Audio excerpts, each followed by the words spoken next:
Masa-masa paling dark buat Ririn, tahun 2013 sampai 2015. Diki sibuk banget koas. Dan di masa itu, Diki tuh punya pacar. Dapat kabar Diki jadian sama cewek lain. Itu rasanya kayak sakit daripada diputusin padahal belum jadian. Sedih banget.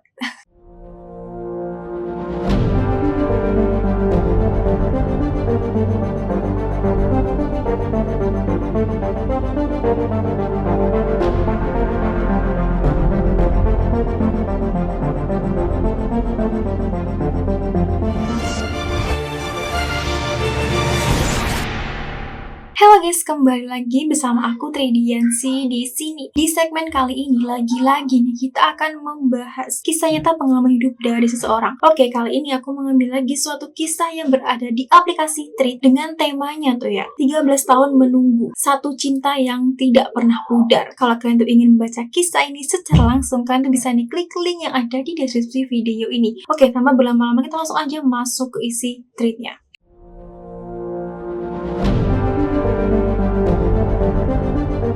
Disclaimer dulu ya guys, ini kisah nyata sepupu si pemilik cerita. Biar lebih gampang, sepupunya itu kita panggil namanya Ririn. Kalau calon suaminya kita panggil saja namanya Diki, si calon dokter. Sekarang udah jadi dokter guys. Cerita ini udah direvisi biar detailnya semakin ngena. Siap-siap baper campur ngakak ya guys. Trigger warning ya guys, ini pengalaman pribadi sepupu si pemilik cerita yang bucin akut, dan kisah ini dimulai dari dunia maya. Cerita ini dimulai tahun 2011-an. Waktu itu Ririn baru masuk SMA kelas 2. Sedangkan Diki, si doi ini udah semester akhir kuliah kedokteran. Nah, mereka kenalan itu bukan di sekolah ataupun di kampus, tapi dari Facebook. Ririn dan Diki tuh beda kota. Jadi cuma modal foto profil Facebook dan chat-chatan aja. Dari modal foto profil Diki yang kata Ririn ganteng banget dan obrolan random di chat Facebook, Ririn udah langsung naksir berat nih guys sama Diki. Ya, Facebook kadang ada orang benernya. Padahal mereka belum pernah ketemu sama sekali. Sejak itu Diki jadi pangeran di hatinya Ririn guys. Meskipun Ririn tahu Diki itu jauh, sibuk, dan kayaknya nggak ngeh sama perasaan dia. 2012, Diki lulus S1 kedokteran. Ririn tetap jadi support system. Tahun 2012, Diki resmi lulus S1 kedokteran. Sebagai fans, Ririn ikut senang banget. Meskipun mereka cuma kenal di dunia maya dan gak pernah ketemu, Ririn udah merasa ikut campur tangan dalam setiap proses hidupnya Diki. Ririn selalu jadi teman chat Diki. Diki cerita soal susahnya ujian, tentang dosen killer, Ririn selalu dengerin. Dia yang menyemangati Diki pas lagi down dan ngasih selamat pas Diki berhasil. Padahal saat itu Ririn cuma bisa duga-duga aja. Apa dia sadar ya kalau gue naksir?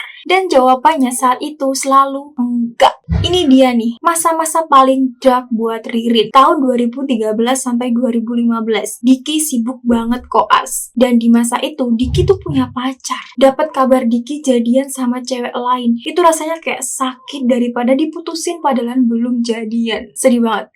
Lagu dengan judul Apalah Arti Menunggu yang dinyanyikan oleh Raisa benar-benar jadi soundtrack hidup Ririn selama bertahun-tahun itu. Berulang kali Ririn mencoba untuk move on, tapi selalu gagal. Hatinya udah terkunci buat Diki. Ngenes banget deh pokoknya. Tahun 2015 sampai 2016, Diki lanjut masa internship. Kesibukan Diki sebagai calon dokter makin gila-gilaan. Diki sempat putus sama pacarnya. Pastinya Ririn seneng banget dalam hatinya nih guys. Ririn tetap setia jadi teman curhatnya Diki. Ririn hanya bisa dengerin, sesekali ngasih semangat, tanpa ada harapan lebih. Dia cuma pengen Diki baik-baik saja. 2017, Diki resmi jadi dokter. Ririn tetap bertahan. Tahun 2017, Diki akhirnya sah jadi dokter beneran. Udah pakai jas dokter, stetoskop, dan siap kerja di rumah sakit. Ririn tuh ya bangga banget. Segala proses hidupnya Diki dari kuliah sampai internship itu selalu ditemanin sama Ririn. Meskipun cuma teman chat, tapi Ririn tahu semua struggle-nya Diki. Perjalanan cinta Ririn belum berakhir sampai di sini guys. Setelah Diki jadi dokter, dia sempat deket sama cewek lain lagi. Hati Ririn udah kayak roller coaster, kadang di atas, kadang di bawah. Apalah arti menunggu? Masih jadi lagu andalan pas lagi galau. Ririn gak pernah nyerah, dia tetap Diki di balik layar. 2019 sampai 2021, gempuran COVID. Ririn dan Diki semakin dekat, tapi masih jauh. Saat pandemi COVID-19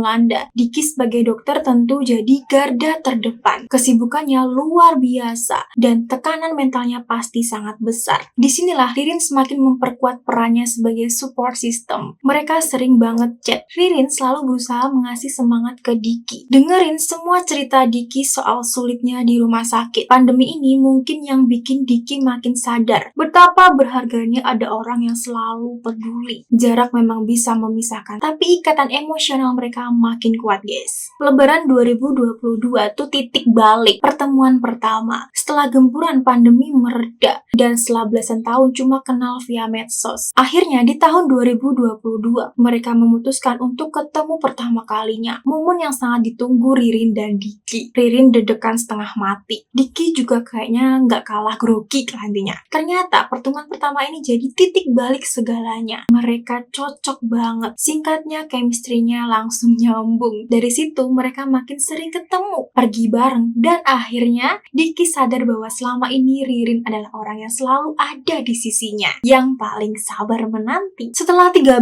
tahun penantian, berbagai drama, air mata, dan lagu Raisa, akhirnya Diki dan Ririn memutuskan bertunangan dan menikah tahun depan. Ini adalah bukti bahwa cinta sejati dan kegigihan itu nggak pernah sia-sia, guys. Oh ya, Ririn bilang selama bertahun-tahun selalu menyelipkan nama Diki ke dalam doanya. Kekuatan doa itu besar sekali katanya. Akhir cerita, Ririn memohon doa supaya dilancarkan sampai hari H. Amin ya Allah. Sekian ya guys. Sejujurnya si penulis cerita pun bingung kenapa Ririn bisa sebucin itu. Tapi yang namanya jodoh kita nggak pernah tahu kan ya. Semoga cerita ini bisa dinikmati. Oh ya, selain bucin, Ririn itu setia menunggu si Diki. Setiap Diki ulang tahun selalu kirim kado. Atau misal Diki belum makan atau lagi sakit, di GrabFoodin. Walau Diki nggak pernah minta. Diki bukan tipe cowok matre emang. Ririnnya aja yang bucin akut. Sekarang si penulis cerita rasa bahwa Diki tuh juga ikutan bucin. Oke, sampai situ aja isi dari tweetnya. Pesan hidup apa yang bisa kita ambil dari ceritanya Ririn ini guys?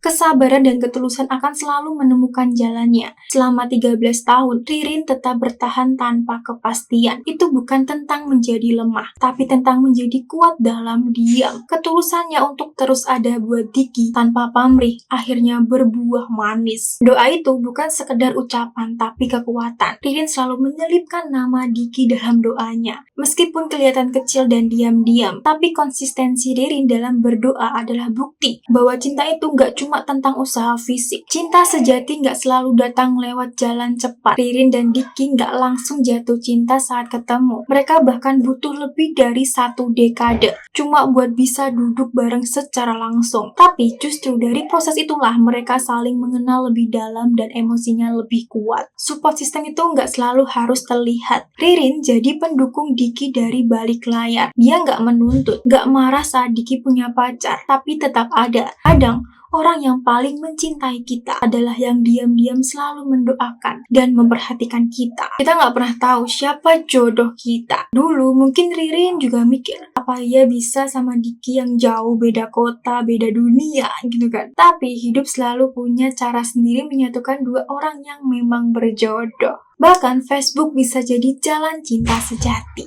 Bucin itu nggak selalu negatif. Seringkali bucin dianggap hal memalukan atau kekanak-kanakan. Tapi dari cerita ini, bucin itu bisa jadi bentuk cinta yang paling tulus dan konsisten. Asal nggak merugikan diri sendiri. Diki sekarang malah ikut bucin balik. Oke, sampai situ aja pertemuan kita kali ini. Bagaimana pendapat kalian mengenai ceritanya Ririn ini ya guys? Komen di kolom komentar guys. Sebelumnya terima kasih banget buat kalian yang sudah nonton video aku sampai akhir. Dan terima kasih banget buat kalian yang sudah memberikan saran maupun kritik mengenai beberapa kesalahan aku. Dan dari kritik dan saran kalian akan aku gunakan sebagai evaluasi diri aku sendiri untuk menjadi yang lebih baik lagi dan bisa memberikan tontonan yang menarik dan juga bermanfaat buat kalian. Kalau kalian tuh punya ide atau mungkin kalian tuh pengen menceritakan pengalaman hidup kalian dan aku bawakan di channel YouTube ini, boleh banget kalian tuh kirim cerita kalian di akun email aku yaitu tridiansi502@gmail.com. Kalau aku ada salah-salah kata mohon dimaafkan ya guys. Aku Tridiansi.